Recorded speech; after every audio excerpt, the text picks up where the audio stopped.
नमस्कार दोस्तों जैसा कि आप लोगों को पता है कि हम लोगों ने एक सीरीज शुरू की हुई है जिसके अंदर मदर्स एजुकेशन हब में हर संडे को होने वाली ऑफलाइन टेस्ट का सॉल्यूशन हम लोग लेकर के आते हैं। दोस्तों बहुत सारे स्टूडेंट्स के कमेंट्स आते हैं और जब वो पर्सनली मुझे बोलते हैं तो मुझे बड़ा अच्छा लगता है कि सर इसको देखने के बाद में हमें क्वेश्चन को देखने की अप्रोच समझ में आने लगी है कि किस तरीके से हमें क्वेश्चन को रीड करना चाहिए, कैसे ऑप्शंस को यूज करना चाहिए और कहीं ना कहीं उनकी स्पीड के ऊपर फर्क पड़ा है। दोस्तों मैं फिर से रिपीट कर दूं इस बात को जो मैं सीरीज की स्टार्टिंग से कह रहा हूं कि इस सीरीज का ऑब्जेक्टिव जो है वो जो स्टूडेंट बेसिक की बात कर रहे हैं कि सर बेसिक से सारी चीजें टॉपिक शुरू करो, तो टॉपिक हम लोग शुरू करेंगे। लेकिन इस सीरीज के अंदर हर एक स्टूडेंट चाहे वो बिल्कुल फ्रेशर हो, चाहे वो उसका टॉपिक कंप्लीट हो चुके हो, सिलेबस कंप्लीट हो गया हो या वो बीच में हो, ये सीरीज उन सबके लिए बेनिफिशियल है कि कैसे क्वेश्चन को देख करके हमें क्वेश्चन को के अप्रोच को समझना होगा, कैसे हमें एग्जाम के अंदर हमारा दिमाग चलाना चाहिए बजाय उसके कि हम इस क्वेश्चन को कैसे सॉल्व कर सकते हैं। इस तरीके से हमें एग्जाम में सोचना होता है कि कैसे हम हमारे टाइम को सेव कर सकते हैं। तो उसी को लेकर के ये सीरीज बनी हुई है। दोस्तों जिन्होंने ये पेपर दिया है वो तो इसको देखेंगे ही, लेकिन जिन्होंने ये पेपर नहीं भी दिया है तो हर क्वेश्चन को उनको पॉज करना है, खुद से करना है और फिर देखना है कि इस क्वेश्चन को किस तरीके से किया जा सकता है। तो मैं उम्मीद कर रहा हूं कि यहां तक की जो बातें मैंने आपको बताई हैं वो आप लोग समझ चुके हैं और कहीं ना कहीं आप इस सीरीज का मैक्सिमम बेनिफिट लेने वाले हैं। तो शुरू करते हैं चलो दोस्तों इस क्वेश्चन को। तो हमें इस क्वेश्चन में, और मैं पहले भी बता चुका हूं कि मैं इस सीरीज के अंदर मैं टेस्ट को यहीं पर देखता हूं, क्योंकि अगर मैंने इन क्वेश्चंस को पहले देखा होता तो फिर उसको करने की अप्रोच मेरे दिमाग में पहले से होती, तो दोस्तों आप लोगों को फिर मैं ज्यादा फायदा नहीं पहुंचा पाता। तो किसी क्वेश्चन को अगर मान लो मैंने लंबे तरीके से कर दिया और आपके पास उसका छोटा तरीका है, तो आप लोग ऐसे ना सोचा करो कि सर ने ये कितना लंबा बताया। दोस्तों हो सकता है कि 25 क्वेश्चन हम कर रहे हो तो 2 क्वेश्चन के तरीके हमारे पास अच्छे ना हो, उसको हमने गलत तरीके से किया हो, या हो सकता है कि जल्दबाजी में बताते वक्त कोई कैलकुलेशन मिस्टेक हो गई हो। तो उन चीजों को आप इग्नोर किया करो। इस सीरीज का मैक्सिमम फायदा जो आपको लेना है वो लेना है कि कैसे हमें क्वेश्चन की अप्रोच दिमाग में लानी है और कैसे हम स्पीड और ऑप्शंस को यूज करेंगे। ठीक है, तो शुरू करते हैं क्वेश्चन को। हमारा पहला क्वेश्चन मुझे अलजेब्रा का नजर आ रहा है और हमें इस क्वेश्चन के अंदर जो दिख रहा है वो साफ साफ दिखाई दे रहा है कि ये इसके स्क्वायर का भी स्क्वायर है और इसके स्क्वायर का स्क्वायर, मतलब हमें इसका 2 बार स्क्वायर करना पड़ेगा। तो दोस्तों a माइनस बी के स्क्वायर का फॉर्मूला होता है a स्क्वायर, 2x का स्क्वायर हो जाएगा 4x स्क्वायर, इसका स्क्वायर करेंगे तो 9/x स्क्वायर हो जाएगा। a square plus B square हमने कर लिया, अभी माइनस 2ab वाला टर्म है तो 2 इंटू a मतलब 2x इंटू 3x। जब मैं इनको सॉल्व करूंगा तो दोस्तों x से x कट जाएगा और यहां पर 2 का स्क्वायर करेंगे तो यहां पर आएगा 4। दोस्तों ये हो गया 3 दूना 6 दूनी 12 और माइनस का 12 उधर जाएगा तो प्लस हो जाएगा, तो ये वैल्यू हमारे पास कितनी आ गई 16। इसकी वैल्यू हमें मिल चुकी है 14x square plus 9/x square की। और दोस्तों आप सबको दिख रहा है कि अगला टर्म जो है वो इसी का स्क्वायर है, इसका मतलब आपको इसको फिर से एक बार स्क्वायर करना पड़ेगा। अगर मैं इसका स्क्वायर करूंगा तो a स्क्वायर, इसका स्क्वायर हो जाएगा 16x⁴, फिर इसका स्क्वायर करूंगा तो ये हो जाएगा और प्लस आएगा, इसके साथ में आएगा प्लस 2ab। तो दोस्तों जब मैं इनको मल्टीप्लाई करूंगा तो ये कट जाएगा, 9 चौक 36 का डबल 72 आएगा और बराबर 16 का स्क्वायर करेंगे 256। तो 256 में से 72 को हमें इधर लेके जाना है, माइनस करना है। तो अगर मैं इसको माइनस करूंगा तो 184 ऑप्शन है क्या, ये रहे ऑप्शन नंबर डी हमारा आंसर हो जाएगा। मैंने इसका स्क्वायर किया तो ये टर्म आएगा, फिर ये टर्म आएगा, प्लस 2ab वाला टर्म 72 हो गया और 16 का स्क्वायर 256 हो जाएगा। तो जब ये इधर जाएगा तो हमारा आंसर आ जाएगा 184। चलो बढ़ते हैं हम अगले क्वेश्चन की तरफ। ये आपका एक डीआई का क्वेश्चन है 2016 से 2020 तक। देखो इन लाइनों को पढ़ने का कोई फायदा नहीं है क्योंकि डेटा तो यही है काम का। ठीक है, कोई डेटा मुझे दिख नहीं रहा है यहां पर कि ऐसा कुछ दिया हुआ है, तो हम सीधा क्वेश्चन पर आएंगे। डेटा यहां पर साफ साफ दिख रहा है, फिर देखेंगे क्या है। 2016 से 20 तक पुणे में लगाए गए पेड़ों की तुलना में अहमदाबाद में कितने पेड़ अधिक लगे हैं। अब हम देखते हैं, ये रहा 2016 से 20, ये रहा अहमदाबाद, ये रहा पुणे। तो पूछ रहे अहमदाबाद में कितने पेड़ अधिक लगे हैं पुणे से। तो दोस्तों मुझे बताओ यहां पर कितना ज्यादा हो गया 700। देखो ये कितना ज्यादा है 700, मैं यहां लिखता हूं 700, 700। ये कितना ज्यादा हो गया 450, ये कितना ज्यादा हो गया तो 19, 560, 560।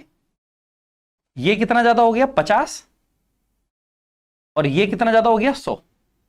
इनको अगर हम जोड़ेंगे 7 और 4 11 और 5 16 और 1 17 और 1 1860, 1860। ऑप्शन नंबर डी हमारा आंसर हो जाएगा।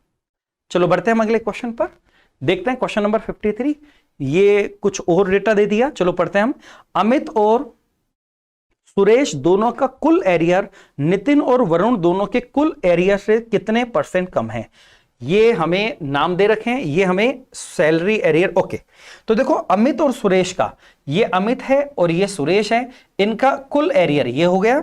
और वो बोल रहा है नितिन और वरुण के कुल एरियर से कितने % कम है। तो दोस्तों ये हो गया 12,300 और ये हो गया 12,500। तो 12,300 से कितना कम है, 200 कम है। कितने से, 12,500 से।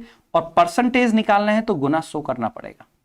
दोस्तों ये 2 0 से 2 0 कटेगा, 25 से 8 बार, 25 से 5 बार, 8/5 मतलब 1.6। ये हमारा आंसर हो गया। बढ़ते हैं आगे, फिर से एक और डीआई का क्वेश्चन है और ये फिर कुछ अलग ही आ रहा है, चलो देखते हैं।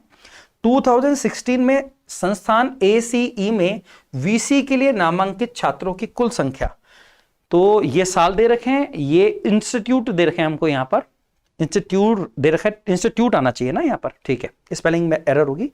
ACE में 2016, तो देखो 2016 ये रहा, ACE ये रहा, में नामांकित छात्रों की कुल संख्या 2018 में B और D में, 2018 में B और D, B और D में नामांकित छात्रों की कुल संख्या का रेशो क्या है।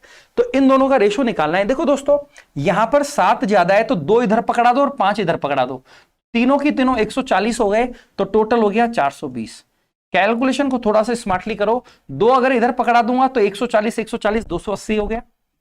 इनका रेशो पूछा है, 14 से कटेगा 3 बार, 14 से कटेगा 2 बार, 3:2। ऑप्शन नंबर सी हमारा आंसर हो गया। बढ़ते हैं आगे, एलजेब्रा का क्वेश्चन है और ठीक है क्वेश्चन देखो, जो जिन्होंने ये क्वेश्चन नहीं किए हैं उनसे मेरी रिक्वेस्ट है कि वो इन क्वेश्चंस को खुद से करें और फिर सॉल्यूशन देखें।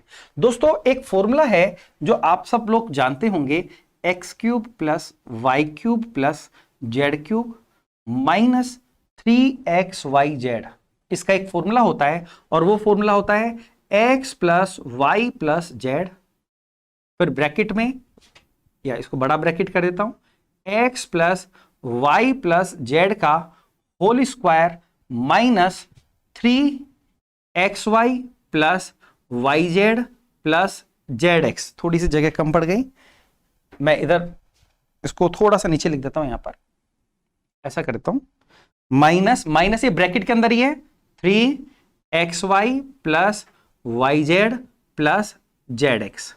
ये इसका फॉर्मूला होता है, इसका एक फॉर्मूला ये वाला होता है। तो देखो हमारे पास x + y + z का मान दे रखा है 2, तो इन वैल्यू को हम पुट करेंगे, इसकी जगह 2 रखेंगे।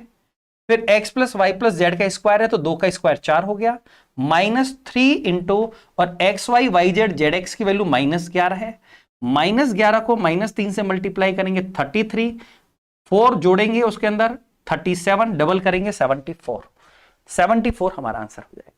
चलो बढ़ते हैं आगे। ए और बी दोनों ने मिलकर एक उद्यम शुरू किया, उद्यम का मतलब एक बिजनेस है ना, जिसमें ए एक्टिव पार्टनर के रूप में काम करता है और ए इसमें 4,000 का निवेश करता है। 8 मंथ्स बाद, 8 महीने बाद, फिर 2,000 रुपए बाद फिर 2,000 रुपए निवेश करता है। मतलब 8 मंथ तक तो उसने 4,000 निवेश किया, उसके बाद 2,000 और निवेश कर दिया, ठीक है।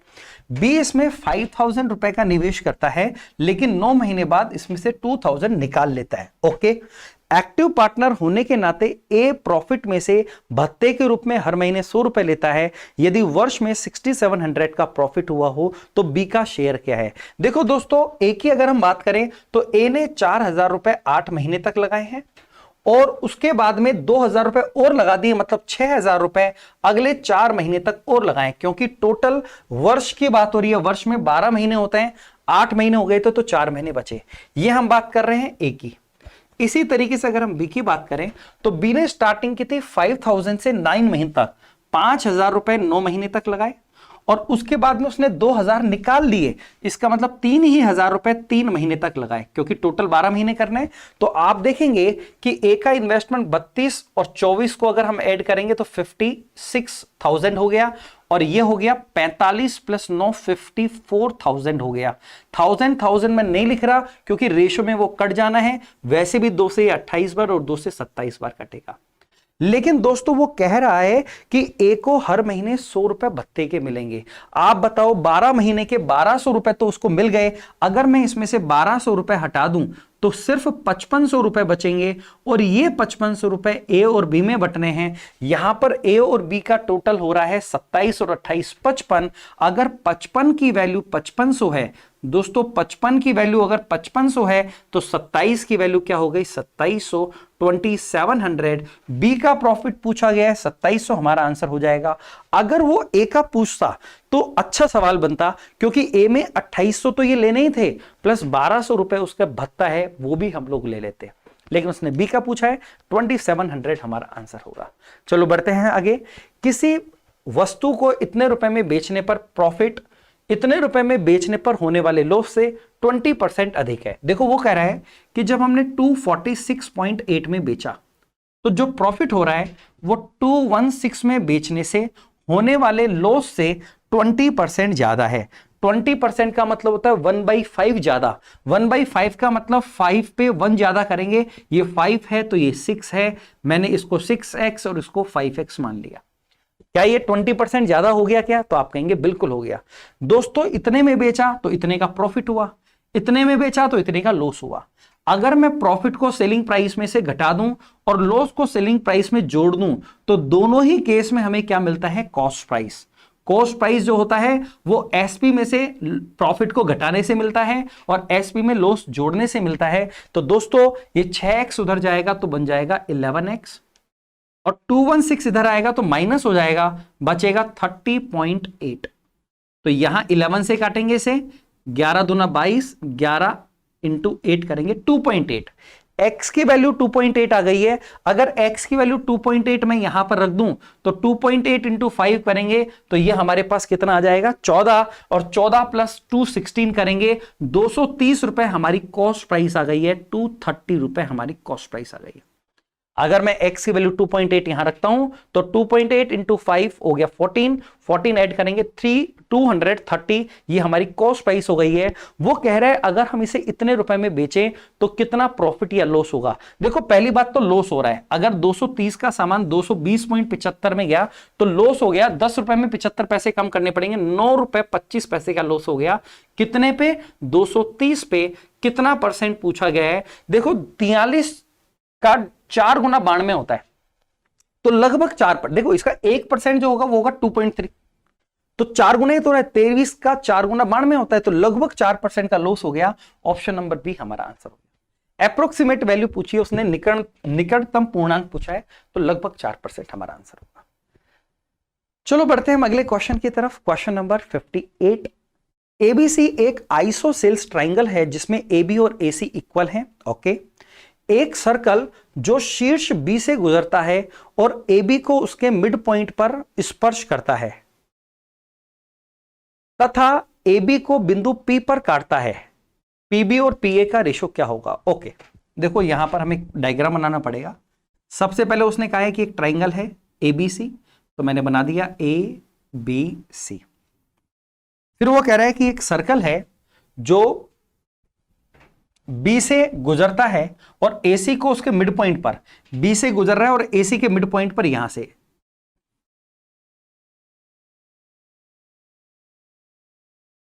इस तरीके से एक सर्कल हो गया।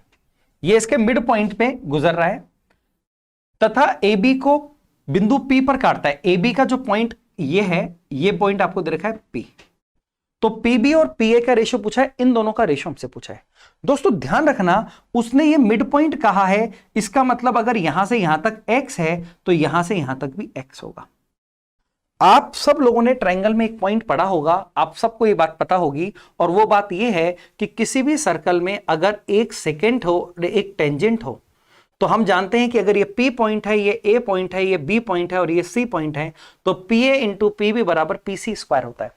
और दोस्तों इस क्वेश्चन में AB और AC की लंबाई बराबर दी गई है। AC की लंबाई पूरी 2x है, तो ये पूरा भी कितना हो जाएगा? 2x। इस बात को ध्यान रखिएगा। तो यहां पर मैं इसी प्रॉपर्टी का इस्तेमाल करने वाला हूं। इस सर्कल के अंदर यहां से यहां तक टेंजेंट हो गई और ये APA हो गया और यहां से यहां तक AB हो गया, तो यहां से लेके यहां तक AP, मैं रिजल्ट यूज करने वाला हूं। AP इंटू A से लेके B की लंबाई 2x है, बराबर होगा यहां से लेके यहां का स्क्वायर, x का स्क्वायर। दोस्तों आप देखेंगे एक x से एक x कट जाएगा, तो AP की वैल्यू आपके पास कितनी आ जाएगी, x/2। AP की वैल्यू कितनी आ गई है, x/2, मतलब यहां से लेके यहां तक की वैल्यू x की आधी आ गई है, x/2 हो गई है। दोस्तों ये वैल्यू आपके पास आ गई है x/2। आप बताओ ये पूरा 2x था, अगर ये x/2 है तो बीच का कितना बचेगा, 3/2x। तो हमसे पूछा गया है PB और PA मतलब इन दोनों का अनुपात, तो देखो x से x कट जाएगा, 2 से 2 कट जाएगा, 3:1। ऑप्शन नंबर बी हमारा आंसर हो जाएगा। PB और PA, ध्यान रखना आजकल एग्जाम में ऐसे गड़बड़ होते हैं कि स्टूडेंट गलती से 1:3 कराता है। देखो दोनों ही ऑप्शन में अवेलेबल है। उसने पूछा है PB और PA का, तो ये 2 से 2 कट गया, x से x कट गया, ये 3:1 हमारा आंसर होगा। बढ़ते हैं आगे। टाइम एंड वर्क का क्वेश्चन दिख रहा है हमें ये। ए एक काम को 15 डेज में कर सकता है, मैं लिख देता हूं ए 15 डेज। ए काम को 15 डेज में कर देता है। फिर बोल रहा है बी ए से 25% अधिक कुशल है। दोस्तों अगर ए और बी की बात करें तो कह रहा है कि बी ए से 25% ज्यादा, 25% को हम बोलते हैं 1/4, मतलब 4 पे 1 ज्यादा। तो अगर ये 4 काम कर रहा है तो ये 5 काम कर रहा है। ये उनकी एफिशिएंसी का रेशो हमारे पास आ गया। यदि दोनों मिलकर 4 दिन तक काम करें, दोस्तों आप मुझे एक बात बताओ, ए अगर एक दिन में 4 काम कर रहा है तो 15 दिन में कितना काम करेगा, 15 दिन में कितना काम करेगा, 15 चौक 60, इसका मतलब टोटल वर्क 60 है। अब वो कह रहा है कि यदि दोनों 4 दिन तक का साथ काम करें, आप बताओ दोनों मिलकर एक दिन में कितना काम करेंगे, 9, तो 4 दिन में कितना काम हो जाएगा, 36। तो शेष काम सी ने 8 दिनों में किया हो। आप बचाओ 60 में से 36 हो गया तो बचा कितना काम, 24 काम। 24 काम को सी ने 8 दिनों में किया है, इसका मतलब वो एक दिन में 3 काम कर रहा है। सी का काम पता लग गया, एक दिन का 3। तो ए बी सी मिलकर उस काम को कितने दिन में करेंगे, दोस्तों तीनों मिलकर अगर करेंगे तो ए का काम 4 है, बी का 5 है और सी का 3 है। तीनों मिलकर के काम करेंगे 12 और करना है 60। आप बताओ 60 काम करना है और 12 काम करते हैं, कितने दिन लगेंगे, 5 दिन। ऑप्शन नंबर सी आंसर हो जाएगा। बढ़ते हैं आगे। एक व्यक्ति साधारण ब्याज की किसी दर पर एक निश्चित धनराशि ऋण के रूप में लेता है। 3 सालों के बाद ऋण की धनराशि डबल, मतलब प्रिंसिपल 3 साल बाद डबल हो रहा है, ओके। और ब्याज दर 2% कम हो गई। पहले की ब्याज दर हमें नहीं दी गई है तो 2% कम करनी है, ओके। और 5 सालों के बाद, मतलब फिर से 5 साल लिए, ठीक है। यदि पूरी धनराशि का पर दिया गया कुल ब्याज 13,600 रुपए है, तो उस पहली धनराशि के ब्याज जो उस पहली धनराशि के ब्याज के बराबर है, मतलब जब डबल नहीं किया था उससे पहले, ओके, के ब्याज के बराबर है, जो इतने वर्षों के लिए ऋण के रूप में ली गई थी। तो लिए गई आरंभिक ऋण की राशि क्या है, ओके। थोड़ा सा कॉम्प्लिकेटेड सवाल इन्होंने कर दिया, इसको थोड़ा आसान करते हैं। दोस्तों हमें जो ये दे रखा है वो दे रखा है ब्याज, कुल ब्याज। कौन कौन सा, आप बताओ। सिंपल इंटरेस्ट हम कैसे निकालते हैं, PRT/100। तो P, इसको थोड़ा मिटा देता हूं मैं, सीधा R लिख देता हूं, PR। और टाइम की अगर हम बात करें तो बोले 3 साल, ध्यान से सुनना, 3 सालों के लिए, तो 3 साल तक तो उसका टाइम हो गया PRT/100। शुरू के 3 सालों का ब्याज तो ये हो गया। कोई दिक्कत यहां तक, या इसको मैं थोड़ा इधर लिख लेता हूं, यहां पर मुझे लग रहा है क्वेश्चन आ नहीं पाएगी, यहां से करना पड़ेगा। PR शुरू के 3 साल की बात हो रही है, T/100, शुरू के 3 साल का ब्याज तो ये हो गया, प्लस जैसे ही 3 साल हुए तो अब उसने प्रिंसिपल को तो डबल कर दिया, तो इसका मतलब प्रिंसिपल तो हो गया 2P, और रेट को 2% कम कर दी तो रेट हो गई R-2। और फिर 5 सालों की बात कर रहा है तो टाइम हो गया 5 साल, तो 5 साल का ब्याज PRT/100, और ये दोनों मिलाकर के टोटल दे रखे हैं हमको 13,600। साथ में वो कह रहा है कि जो उस पहली धनराशि, मतलब पहली धनराशि तो P थी, कि इतने साल के ब्याज के बराबर है। तो दोस्तों P रेट मुझे नहीं पता, टाइम अब की बार हमको दिया है 11×3=33 और एक 34/3 साल, 34/3 साल, PRT/100, और ये हमको किसके बराबर दे रखा है, 13,600 के बराबर दे रखा है। मतलब हमें 13,600 को 2 तरीके से दे रखा है। एक तो बोल रखा है कि प्रिंसिपल जो भी है 3 साल का ब्याज, फिर 3 साल बाद प्रिंसिपल को डबल कर दो, रेट को 2% कम कर दो, और 5 सालों का, और ये मिला के ब्याज इतना है। फिर बोल रहा है कि यही ब्याज उस प्रिंसिपल का कितने सालों का, इतने सालों का ब्याज के बराबर है। तो हमने दोनों को सोल्व कराना है। अब यहां से देखते हैं कुछ निकल के आता है। तो 34 से ये कट रहा है 4 बार, और 4 के आगे 3 चला जाएगा, 4 तिया 1200। मतलब इस पूरे की वैल्यू अगर मैं बात करूं, यहां पर ध्यान से सुनना, पी आर अपॉन 100 की वैल्यू की बात करूं तो ये वैल्यू आ जाएगी 1200। पी आर अपॉन 100, इसकी वैल्यू हमारे पास कितनी आ गई है, 1200। 4 तिया 1200। अच्छा अब इधर देखो, पी आर 3 अपॉन 100 ये रहा, और इधर 5 को गुना करूंगा इधर 2 से, तो 5 दूना 10 होगा। 10 पी आर अपॉन 100 ये रहा, 10 पी आर ये रहा, 3 पी आर ये रहा, तो ये हो जाएगा 13 पी आर अपॉन 100। ठीक है, ये वाला टर्म हो गया, ये वाला हो गया, लेकिन अभी ये बाकी है। तो देखो 5 दूनी 10, 10 दूनी 20, 20 बटा 100 करेंगे तो 1 बटा 5 पी आएगा, माइनस में पी बटा 5 आ जाएगा, और बराबर 13,600। दोस्तों पी आर अपॉन 100 की वैल्यू आपने 1200 जो निकाली है, वो अगर मैं यहां रख दूं तो आप बताओ, अगर 1200 को 13 से गुना करें तो 12 गुना 13 हो गया 156, तो 15,600 हो गया। 15,600 में से 13,600 जाएगा तो बचेगा 2,000। ध्यान, मैं इधर लिख रहा हूं, उधर स्पेस नहीं है, 2,000। और ये माइनस का p/5 उधर चला गया तो p/5 हो गया, तो 5 से इधर जाएगा 10,000 प्रिंसिपल। ऑप्शन नंबर सी हमारा आंसर। तो क्वेश्चन की लैंग्वेज थोड़ी सी अटपटी सी थी, लेकिन सवाल मुश्किल नहीं है। जिनको बात थोड़ी कम समझ में आई वो एक बार वीडियो दोबारा देखना, इस पार्ट को, उनको समझ में आ जाएगी। चलो बढ़ते हैं आगे। क्वेश्चन नंबर 61, ट्राइंगल एबीसी के दो एंगल बी और सी के इंटीरियर बाइसेक्टर के बीच का एंगल 132 डिग्री है। ये ट्राइंगल एबीसी है, इसके एंगल बी और सी के बाइसेक्टर हम लोगों ने खींचे, ये बाइसेक्टर और ये बाइसेक्टर, और ये इनके बीच का एंगल हमें दिया 132। दोस्तों जहां पर ये मिलते हैं ना इंटीरियर एंगल बाइसेक्टर, वो होता है इन सेंटर, और इन सेंटर पर जो एंगल बनता है वो बनता है 90 प्लस a/2, और एंगल ए ही हमसे पूछा गया है। इसका मतलब ये एंगल 90 प्लस a/2 के बराबर है, बराबर 132। 132 में से 90 जाएगा 42, और 42 को 2 से मल्टीप्लाई करेंगे 84 डिग्री हमारा आंसर। चलो बढ़ते हैं आगे। इतने इतने परसेंट की 3 छूट के बाद इतने रुपए मार्क प्राइस वाली वस्तु का विक्रय मूल्य इतने रुपए। यदि उस वस्तु पर इतने परसेंट की एकल छूट दी जाए तो उसका विक्रय मूल्य, और यदि क्रय मूल्य इतना है तो लाभ प्रतिशत। दो चीजें पूछी है, एक तो विक्रय मूल्य पूछा है, एक लाभ प्रतिशत पूछा है। प्रॉफिट एंड लॉस का सवाल हो गया, ठीक है, कि छूट के बाद इतने अंक। देखो मार्क प्राइस हमें दे रखा है, उस पर पहली छूट दी 20% की तो बचेगा 8,000, फिर 10% और दे दिया, 8,000 का 10% होता है 800, तो बचेगा 7200। लेकिन अब उस पर एक k परसेंट और दिया, और अब वो 6,120 की हो गई। तो आप बताओ 7200 से ये हो गया, तो 1,080 रुपए का डिस्काउंट और दिया गया है। 7200 में से अगर आप इसको घटाएंगे तो 1,080 का डिस्काउंट मिला है कितने पे, 7200 पे। हम चेक करते हैं कि ये कितना परसेंट है। तो दोस्तों 2 जीरो से कटेगा 2 जीरो बार, 9 से कटेगा 8 बार, 9 से कटेगा 9 दूनी 18, और 8 से कटेगा 15 बार। इसका मतलब के की वैल्यू हमारे पास कितनी आ गई है, 15%। 15% डिस्काउंट है जो के दिया है। अब वो बोल रहे हैं यदि के प्लस 20% का डिस्काउंट दिया जाए तो के का मान तो 15 है, 15 और 20 35% की, तो उसका विक्रय मूल्य क्या होगा। दोस्तों अगर 35% डिस्काउंट देंगे तो इसमें से 3500 कम कर लो, 6500 रुपए। 6500 रुपए दो ऑप्शन में, ये दोनों तो कट गए। तो एक तो हमारे पास आ गया कि उसका सेलिंग प्राइस 6500 हो गया, ये तो हमें पता लगे। अब वो पूछ रहे प्रॉफिट परसेंटेज बताओ, यदि सीपी 6000 है, 6000 की चीज 6500 में गई, कितना कमाया 500, कितने पे 6000 पे, तो 500 बटा 6000 हो गया 1/12। 1/12 का मतलब 8 सही 1/3%। ऑप्शन नंबर डी हमारा आंसर होगा। चलो बढ़ते हैं आगे।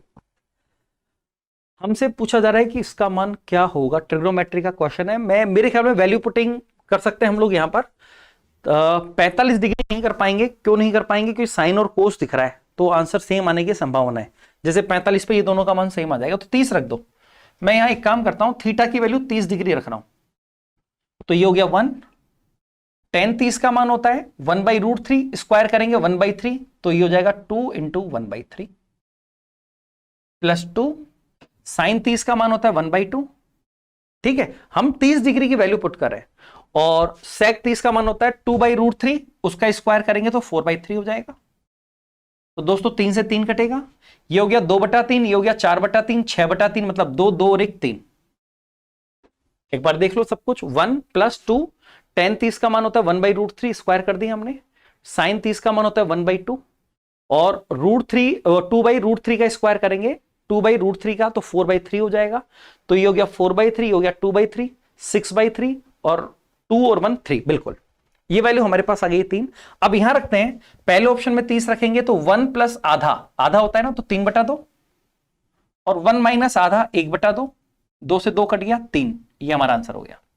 देखो ये और ये तो नहीं हो सकते, क्यों? 30 डिग्री पे √3/2 होता है, तो रूट के अंदर आंसर आएंगे, रूट, और रूट कट नहीं पाएंगे, तो ये दोनों नहीं हो सकते। इसको चेक करेंगे तो ये इसका उल्टा है, उल्टा है तो आंसर 3 नहीं आएगा, 1/3 आएगा। मतलब ऑप्शन जब पुट करते हैं ना हम, वैल्यू पुट करते हैं, तो आपको फिर ये भी चेक करना पड़ता है कि कहीं कोई और ऑप्शन सेम वैल्यू ना दे रहा हो, तो आपको 3 ऑप्शन को काटने पड़ते हैं, तब जाके ये आंसर सही होता है। ऐसा नहीं कि मेरा ये 3 आ गया मैं टिक कर दूंगा, आपको 3 गलत भी होने चाहिए। चलो बढ़ते हैं आगे। ओ सेंटर और 5 सेंटीमीटर रेडियस वाले एक सर्कल में, ये हमने एक सर्कल बनाया जिसका सेंटर O है और रेडियस 5 है। AB और CD 6 और X लंबाई की 2 पैरेलल कोर्ड्स हैं जो सेंटर से विपरीत दिशा में हैं। AB और CD 6 और X, AB और CD, इसकी लंबाई 6 है और इसकी लंबाई X है, और जीवाओं के बीच की डिस्टेंस 7 सेंटीमीटर है। इनके बीच की डिस्टेंस हमको, अच्छा ये हमको पैरेलल दी गई है क्वेश्चन में ना, ध्यान रखना, पैरेलल दी है, और इनके बीच की डिस्टेंस दी गई है 7। दोस्तों अगर मैं सेंटर से लंब डालता हूं तो वो जीवा को 2 बराबर भागों में बांटता है। इसका मतलब अगर ये पूरा 6 था तो ये 3 3 हो जाएगा। और इस क्वेश्चन में सर्कल की रेडियस आपको दे रखी है 5। आप बताओ अगर रेडियस 5 है और ये 3 है तो क्या ये 4 हो जाएगा? ये 3, ये 5, राइट एंगल है तो ये 4 हो गया। ये टोटल डिस्टेंस आपको दे रखी है क्वेश्चन में 7, तो 7 में से अगर ये 4 है तो ये कितना आ गया? 3। अब आप मुझे बताओ ये रेडियस भी 5 ही है, अगर ये 3 है, ये 5 है और ये 90 डिग्री है तो ये कितना हो गया? 4। और अगर ये 4 है तो ये भी कितना हो गया? 4। तो ये पूरा कितना हो गया? 8। हमसे x का मान पूछा है, CD की लंबाई पूछी है, 8 हमारा आंसर हो जाएगा। अगला क्वेश्चन, O सेंटर वाले सर्कल में डायमीटर AB और जीवा CD इस प्रकार है। हम बना लेते हैं सर्कल। डायमीटर बोला है AB तो वो सेंटर से गुजरेगा, डायमीटर बोल दिया तो समझ जाओ सेंटर से गुजरेगा O, और CD एक दूसरी जीवा है तो ये हमने CD बना दी। कि एंगल ABC 34 डिग्री है, ABC मिलाना पड़ेगा, ये वाला एंगल हमको दिया है 34 डिग्री, और CD और BD की लंबाई बराबर है। दोस्तों CD ये हो गई और BD इसको मिलाना पड़ेगा, इन दोनों की लंबाई बराबर है। तो एंगल DBC के माप बताओ, DBC, ये वाला एंगल हमको पता करना है। मैं कलर चेंज कर लेता हूं, ये वाला एंगल हमको पता। दोस्तों अगर ये डायमीटर है तो डायमीटर से बना हुआ एंगल 90 डिग्री होता है सरकमफेरेंस पर। अगर ये 34 है, ये 90 है, तो क्या ये वाला एंगल 56 आ जाएगा? आप कहेंगे सर बिल्कुल आ जाएगा। क्या ये एक साइक्लिक क्वाड्रिलेटरल है? साइक्लिक में अपोजिट एंगल का सम 180 होता है। अगर ये आपका 56 है तो ये आ जाएगा 124, बिल्कुल हो जाएगा। और आप बताओ इस ट्राइंगल की दोनों साइड बराबर हैं तो क्या ये दोनों एंगल बराबर नहीं होंगे? क्या बिल्कुल बराबर होंगे।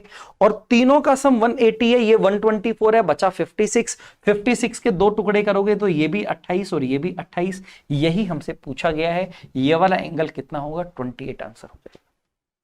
चलो बढ़ते हैं आगे। क्वेश्चन नंबर 66, 50 लीटर ग्लिसरीन में 20% मिलावट है, इसमें कितना ग्लिसरीन हम मिलाएं ताकि मिलावट 5% तक लाई जा सके? दोस्तों हमारे पास पहले 50 लीटर ग्लिसरीन थी और अब वो बोल रहे हैं इसमें कितनी ग्लिसरीन मिलाओ। मान लो हमने x ग्लिसरीन मिला दी तो अब हमारे पास 50 + x ग्लिसरीन हो गई। देखो दोस्तों हमने जो मिलाई है ना वो शुद्ध ग्लिसरीन मिलाई है, इसका मतलब हम ग्लिसरीन को चेंज कर रहे हैं पर अशुद्धि को चेंज नहीं कर रहे हैं। मान लो एक बोतल है, उसमें ग्लिसरीन में 5 लीटर मिलावट है, अब मैं उसमें ग्लिसरीन डालता जाऊं तो मिलावट तो 5 लीटर ही रहेगी, वो चेंज नहीं हो रही है। तो इसका मतलब इसमें जो अशुद्धता थी और इसमें जो अशुद्धता है उसकी क्वांटिटी सेम होनी चाहिए। परसेंटेज तो बदल जाएगा, क्वांटिटी सेम होनी चाहिए। मैं आपसे पूछूं इसमें कितनी इंप्योरिटी है तो आप कहेंगे सर 20%, और इसमें कितनी इंप्योरिटी है? 5%। दोनों को बराबर कर देंगे, 5 से कटेगा 4 बार, 200 में से 50 जाएगा, 150 लीटर, 150 लीटर हमारा आंसर हो जाएगा। चलो बढ़ते हैं आगे। हमसे पूछा है कि इसका मान क्या है, ट्रिग्नोमेट्री का क्वेश्चन मुझे नजर आ रहा है। देखो कंपोनेंडो डिविडेंडो अगर मैं लगा दूं तो ये कोसेक बटा कोट बनेगा, यहां बनेगा कोसेक बटा कोट। कोसेक को मैं 1/sin लिख सकता हूं और कोट को मैं कोस बटा साइन लिख सकता हूं। आपको कंपोनेंडो डिविडेंडो पता होना चाहिए। a प्लस बी बटा a माइनस बी पे जब कंपोनेंडो डिविडेंडो लगाते हैं तो a बटा b आता है, मतलब कोसेक बटा कोट, पर मैंने उसको साइन और कोस के फॉर्मेट में चेंज कर दिया। और अगर मैं यहां पर भी कंपोनेंट इधर लगाए तो इधर भी लगाना पड़ेगा। तो ये कंपोनेंडो डिविडेंडो कैसे बनेगा, 7 प्लस 1 बटा 7 माइनस 1, ऐसे बनेगा। तो देखो दोस्तों यहां पर साइन से साइन कट गया, तो अगर मैं इसको उल्टा कर दूं तो कॉस की वैल्यू, इसको भी उल्टा करेंगे, 8 बटा 6 है, 4 बटा 3 है, उल्टा करेंगे तो 3 बटा 4 आ गई आपके पास कोस थीटा की वैल्यू। अगर मैं ट्रायंगल बनाऊं यहां पर तो कोस थीटा का मतलब होता है बेस अपॉन हाइपोटेनियस। ये 3 है, ये 4 है, तो पाइथागोरस से 16 में से 9 जाएगा तो ये आ जाएगा √7। अब हमसे ये वैल्यू पूछी जा रही है, दोस्तों उठा के साइन का मान रख दो। बताओ साइन थीटा लंब बटा कर्ण होता है √7/4, लेकिन साइन स्क्वायर है तो इसका स्क्वायर 7 बटा 16 हो जाएगा। साइन स्क्वायर की जगह आपको 7 बटा 16 करना है, पर 4 साइन स्क्वायर है। देखो साइन की वैल्यू आ गई √7/4, तो साइन स्क्वायर की वैल्यू इसका स्क्वायर हो जाएगी, और हमें 4 साइन स्क्वायर करना है तो गुणा 4 और कर देंगे, गुणा 4 इधर कर दो।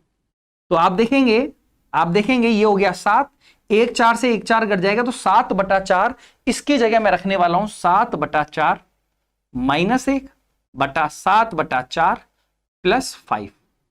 तो ये हो जाएगा 4 जाएगा तो 3 बटा 4, और इधर की तरफ आप देखेंगे 4 तिया 5 चौका 20 और 7 27 बटा 4। 4 से 4 कट जाएगा, 3 बटा 27 का मतलब हो गया 1 बटा 9, 1/9 हमारा आंसर हो जाएगा।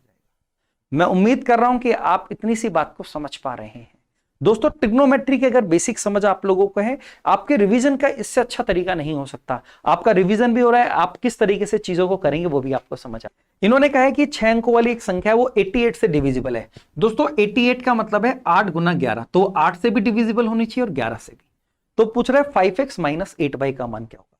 देखो 8 के डिविजिबिलिटी रूप में अगर ये संख्या इवन होती है तो इसमें 8 का भाग जाना चाहिए 3y में, तो 8 चौक 32, इसका मतलब y का मान तो फिक्स हो गया कि 2 होगा। y का मान फिक्स क्या हो गया, 2 होगा। अब x की वैल्यू निकालनी है। दोस्तों जो 11 है उसका डिविजिबिलिटी रूल है कि अगर मैं 5 में से x को घटाऊं, एक एक डिजिट को 5 में से x को घटाया, फिर 4 में से 2 को घटाएंगे, 4 माइनस 2 करेंगे, और फिर 3 में से y को घटाएंगे, y का मान 2 आ चुका है, 3 में से y को घटाएंगे। इन तीनों का जो टोटल है वो हमेशा 11 से डिविजिबल होना चाहिए।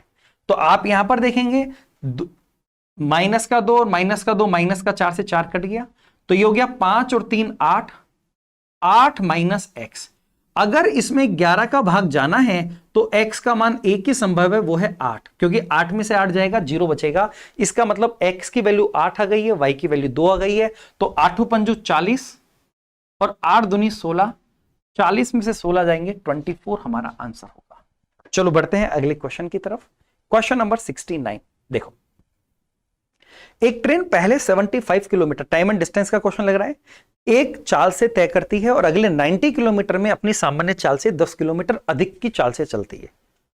ओके, यदि यात्रा को पूरे करने में उसे 3 घंटे का समय लगा तो सामान्य चाल से ट्रेन को 300 किलोमीटर की दूरी तय करने में कितना समय लगेगा। देखो दोस्तों यहां पर दो अलग अलग बात हो रही है, 75 किलोमीटर को और 90 किलोमीटर को। मान लो पहले वो x की चाल से चल रही है, तो अब उसने अपनी चाल 10 किलोमीटर अधिक, मतलब x + 10 की चाल से चल रही है। 75 किलोमीटर इस चाल से, 90 किलोमीटर इस चाल से, और दोनों में मिलाकर जो टाइम लग रहा है वो 3 घंटे लग रहे हैं।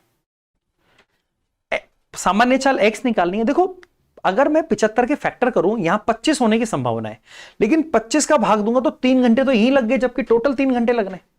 तो इसका मतलब 25 तो नहीं आएगा, 25 से बड़ा नंबर आएगा। तो मैं 50 करने की कोशिश करता हूं। अगर मैं x का मान 50 रखूं तो 1.5 घंटे यहां लगेंगे, और 50 और 10 60, 1.5 घंटे यहां लगेंगे, 1.5 और 1.5 3 हो गया।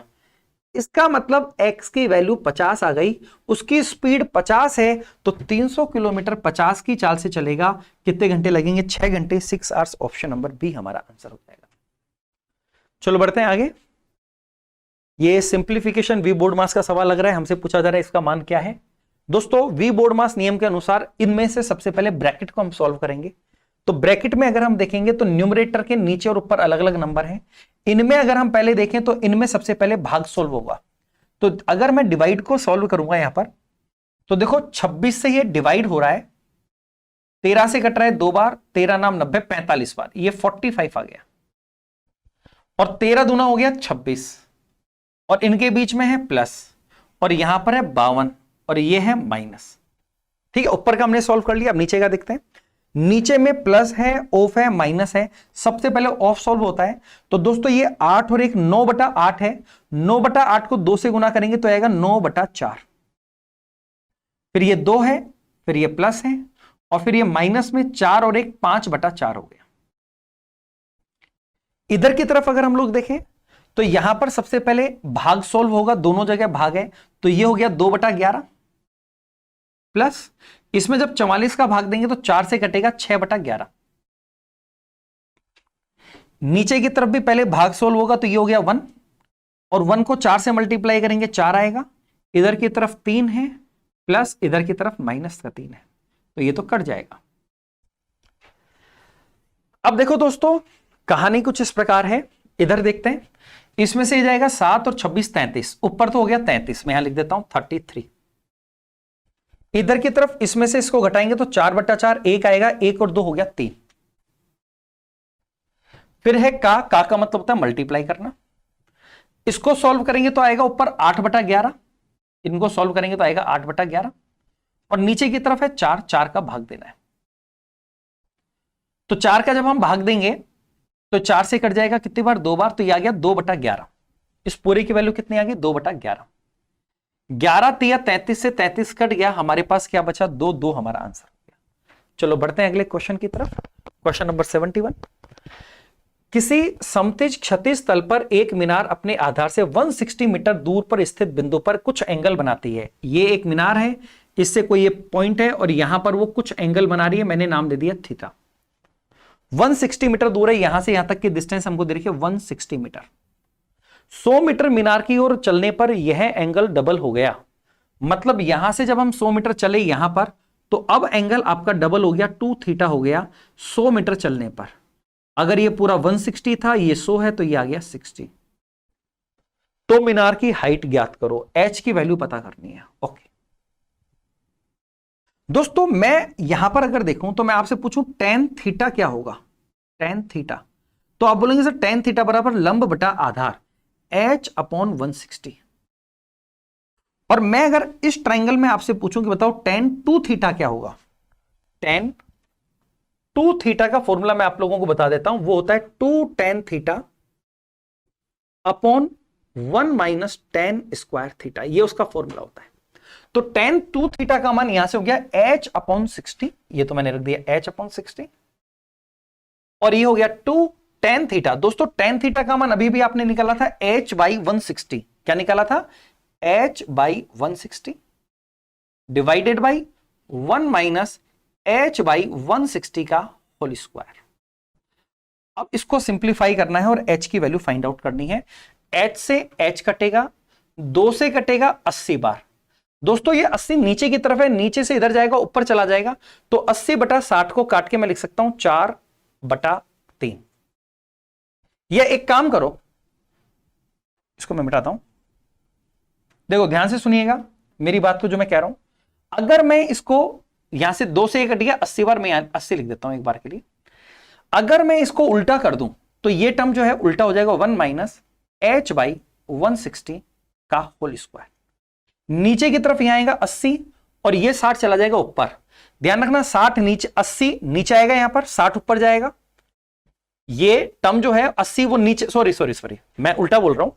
ये 80 जो है वो इससे कटेगा, काट लेता हूं, ये हो गया 3 और ये हो गया 4। दोस्तों 4 जो है वो नीचे की तरफ है, नीचे की तरफ है यहां, तो नीचे से कहां जाएगा, ऊपर की तरफ। तो ये 4/3 है, लेकिन मैंने उल्टा कर दिया तो क्या बन जाएगा, 3/4 बन जाएगा। अब आप मुझे बताओ, ये टर्म अगर इधर लेके आ जाऊं मैं h/160 का स्क्वायर, तो ये 1 में से 3/4 घटाएंगे, 1/4 बचेगा। और अगर मैं यहां से स्क्वायर हटा दूं, रूट कर दूं, तो ये 4 का रूट क्या हो जाएगा, 2 हो जाएगा। तो h बाई 160 की वैल्यू 1/2 है, 2 से कटेगा 80 बार, h का मान कितना आ गया 80 मीटर, ये हमारा आंसर हो गया। ठीक है, तो थोड़ी सी कैलकुलेशन है, बाकी कुछ नहीं है, आसान सा है। tan 2 थीटा का फॉर्मूला आपको आना चाहिए। ए की इनकम बी की इनकम से 30% कम है, ये ए है ये बी है, 30% कम है मतलब 10 से 3 कम करेंगे 7।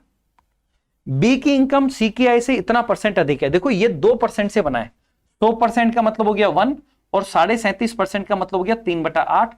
अगर मैं इनको जोड़ूंगा तो हो गया 11/8।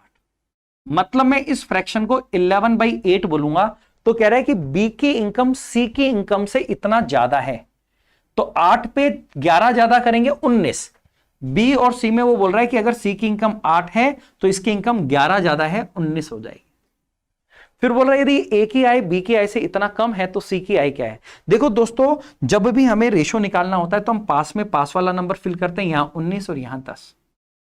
तो अगर मैं इनका रेशो निकालूंगा तो ये हो जाएगा 19 × 7 133,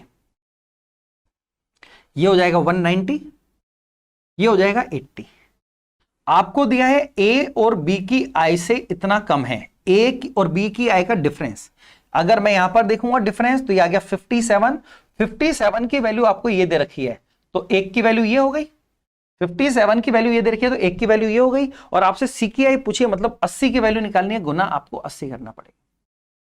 देखो 57 से ये कट रहा है 5 बार, तो 500 को 80 से गुना करेंगे 40,000। ऑप्शन नंबर सी हमारा आंसर हो जाएगा। बढ़ते हैं आगे की तरफ। एक और डीआई का क्वेश्चन। डीआई के क्वेश्चन कुछ ज्यादा नहीं आ गए क्या? मुझे ऐसा लग रहा है कि पहले भी हमने शायद 3 क्वेश्चन कर रहे हैं। चलो देखते हैं। वो कह रहा है कि 2013, 14, 17 में संस्थान सी, ये वाला तो हमने पहले किया था, सेम तो नहीं आ गया। चलो देखते हैं।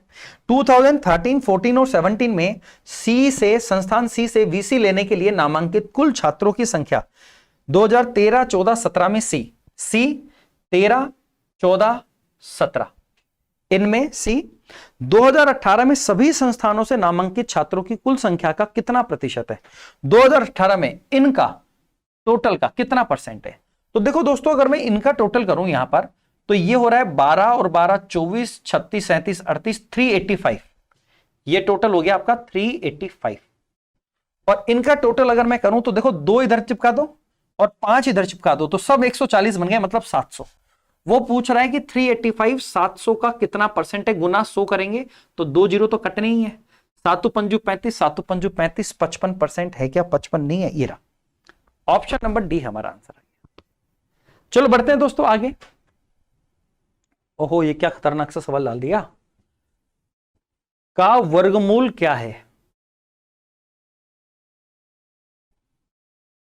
इसका वर्गमूल निकालना है।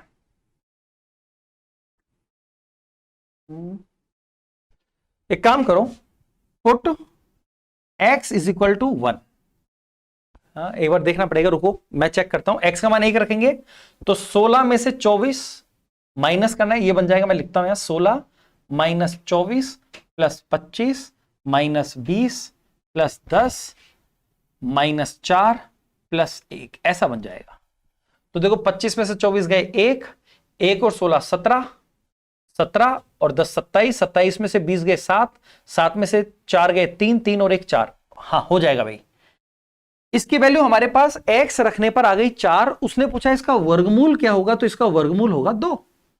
अब ऑप्शन में देखो कि x का मान 1 रखने पर कौन सा ऑप्शन 2 दे रहा है। तो देखो 1 रखने पर आपको x देखने की जरूरत नहीं है। 4 में से 3 गया 1 और 2 3 और 1 4, ये तो गलत हो गया। 4 में से 3 गया 1 माइनस 2 और माइनस, ये भी गलत हो गया। 4 में से 3 गया 1 से 1 कट गया 2, ये सही हो गया। लेकिन अभी आप चेक नहीं कर सकते, अभी आपको डी को भी गलत करना पड़ेगा। 4 में से 3 गया 1 और 1 2 में से 2 गया 0, ये भी गलत हो गया। ऑप्शन नंबर सी हमारा आंसर आ गया। देखो किस तरीके से हमें क्वेश्चन को एग्जाम में करना चाहिए। कोई आपको एक्स्ट्रा नंबर नहीं देगा अगर आपने इसको पूरा प्रोसेस से किया, तो आपको सिर्फ इस तरीके से आंसर निकालना है, आपको सिलेक्शन हो जाएगा। लास्ट क्वेश्चन देखते हैं। 784 सेंटीमीटर स्क्वायर एरिया वाले एक स्क्वायर में अगर हमें एरिया दे रखा है तो स्क्वायर का एरिया तो ए स्क्वायर होता है। ए स्क्वायर की वैल्यू अगर ये है तो ए की वैल्यू 28 हो गई, मतलब स्क्वायर की साइड 28 आ गई।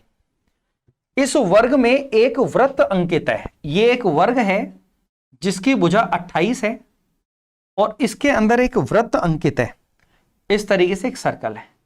तो दोस्तों अगर ये भुजा 28 है तो क्या रेडियस उसकी 14 नहीं हो जाएगी क्या? आप कहेंगे सर बिल्कुल हो जाएगी। तो सर्कल और स्क्वायर के एरिया और सर्कल और स्क्वायर के पेरीमीटर के योग के बीच का अंतर क्या है? ओके, मतलब हमें दोनों का एरिया निकालना है। देखो सर्कल का एरिया होता है पाई आर स्क्वायर, अगर रेडियस 7 होती है तो एरिया होता है 154, लेकिन रेडियस 14 है, डबल है, तो एरिया उसका 4 गुना हो जाता है। तो 154 का 4 गुना होता है 616। ये सर्कल का एरिया आ गया। स्क्वायर का एरिया 784 हमें क्वेश्चन में दिया है, तो वो कह रहा है कि इन दोनों के एरिया का जो योगफल है वो इन दोनों के पेरीमीटर। दोस्तों सर्कल की रेडियस अगर 7 होती है तो पेरीमीटर 44 होता है, लेकिन रेडियस डबल है तो पेरीमीटर भी डबल हो जाएगा, 88 हो जाएगा। और स्क्वायर का पेरीमीटर 4a होता है, अगर भुजा 28 है तो 4 गुना करेंगे 112 उसका पेरीमीटर हो गया। तो ये तो हमारे पास दोनों का पेरीमीटर आ गया, ये दोनों का एरिया आ गया। अगर हम यहां देखें तो इनका टोटल हो रहा है 200, और अगर हम यहां देखें 800, 700, 1400। तो उन्होंने पूछा है कितना ज्यादा है? ज्यादा है 1200। ऑप्शन नंबर डी हमारा आंसर। मैं उम्मीद कर रहा हूं दोस्तों कि आप इन बातों को समझ गए होंगे और किस तरीके से एग्जाम में क्वेश्चन करने चाहिए। आप लोगों को थोड़ा कुछ सीखने को मिला होगा। इस सीरीज को कंटिन्यू करिए दोस्तों, हर वीक में 25 क्वेश्चन हर टॉपिक के आप लोग रिवाइज कर रहे होंगे। लेकिन अगर आपने ये टेस्ट नहीं दिया है तो आपको पहले क्वेश्चन करने चाहिए, फिर सॉल्यूशन देखना चाहिए। आपको देखना चाहिए कि आपको कितना वक्त लग रहा है और ये क्वेश्चन कितनी देर में किया जा रहा है। दोस्तों बहुत सारे स्टूडेंट का ये भी कहना होता है कि सर आप 1 घंटे का वीडियो बना देते हो 25 क्वेश्चन करने में, अगर 25 क्वेश्चन में 1 घंटे लग रहा है तो हम एग्जाम में सवाल कैसे करके आएंगे? अरे दोस्तों ये क्वेश्चन मैं आपको समझा भी तो रहा हूं, बहुत सारी बातें मैं आपको समझा रहा हूं, इसलिए इतना वक्त लग रहा है। अगर सिर्फ एक स्टूडेंट को करना होगा तो ये टाइम काफी कम होगा। फिर मिलेंगे अगले वीडियो में। Thank you.